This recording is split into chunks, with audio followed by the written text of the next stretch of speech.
Hey guys, good morning and welcome to my live. Yay!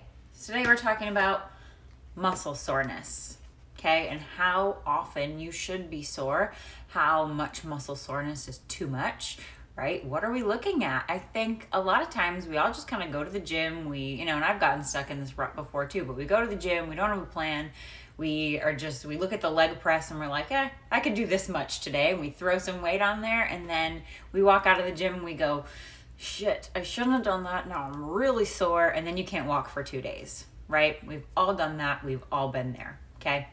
So when we're looking at, how much soreness is normal, on intensity and frequency, what are we dealing with here? I kind of think of it this way. Let's go from the extreme end. Let's talk about what we all know is bad, what we all know is too much. And that's called DOMS, DOMS, delayed onset muscle soreness is what that stands for.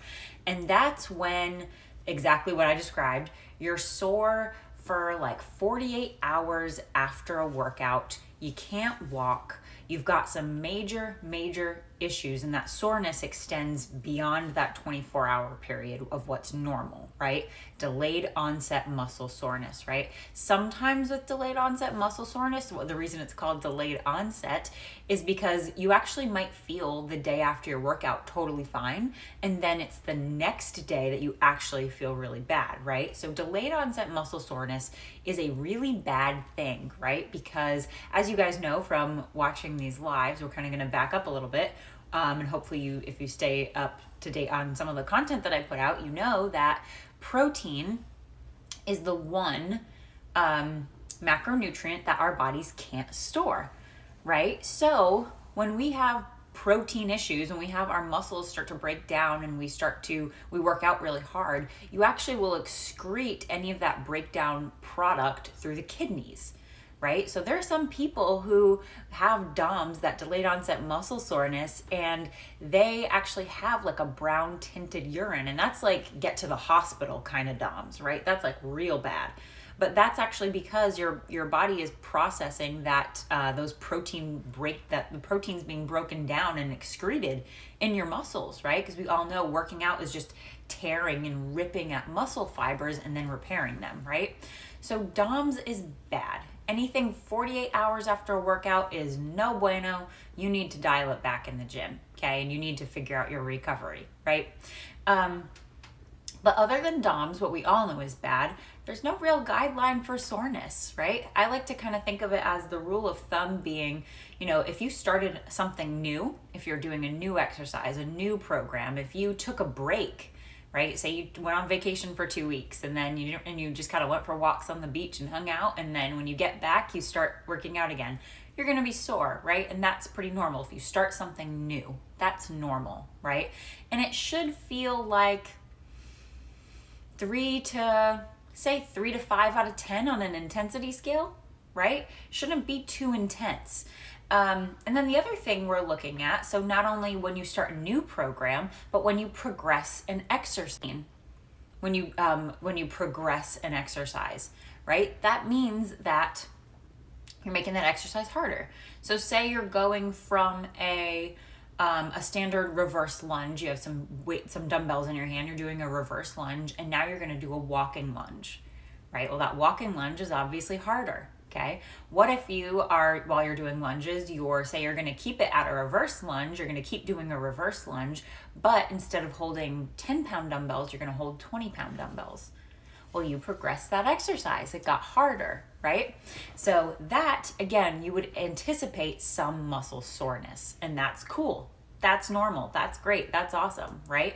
But you really shouldn't be feeling that more than once or twice a week.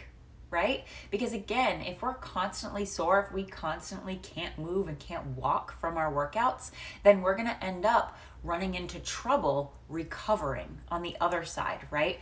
And furthermore, we don't really think of muscle soreness this way, but when we're really sore, we're actually going to be setting ourselves up in our next gym session for potential injury. Right? Because if I'm sore, say today's Thursday, right? And I'm sore, my glutes are sore, and I go into the gym and I have a program that I'm going to squat today, right? Even though I say I'm still sore from my deadlift on Monday, right? And today I'm going to go and squat. If my glutes are sore and they're not working properly, I've got the potential to mess up during that squat and end up injured or re-injured for those of us who have sustained injuries in the past, right? So think about this stuff as, the amount of soreness that you're experiencing. Think of it in terms of your workout longevity. Think of it that way, right? If we walk around sore all the time, not only are we miserable, right? We can't walk, but we're also setting ourselves up for failure in the long run, right? So soreness should be about 3 out of 5 on that intensity scale. If 1 is, hey, this isn't bad, I'm totally cool, and 10 is a lion bit my arm off, you should be at about a 3 out of 5, okay? Normal soreness is on both sides of your body. So if say you've got, one leg is sore, say it's your calf or whatever, one calf is sore, or one shoulder is sore, that's actually a red flag that it could potentially be a sign of injury, right? And not muscle soreness. So you have to watch out for it being on one side of the body. Not always, but just a kind of a back burner mental note here, right? And it should be no more than once a week. So it should be 3 out of 5 on a 10 scale. Both sides, usually it's going to be on both sides of your body. One side's a red flag, and probably no more than once or twice a week, right?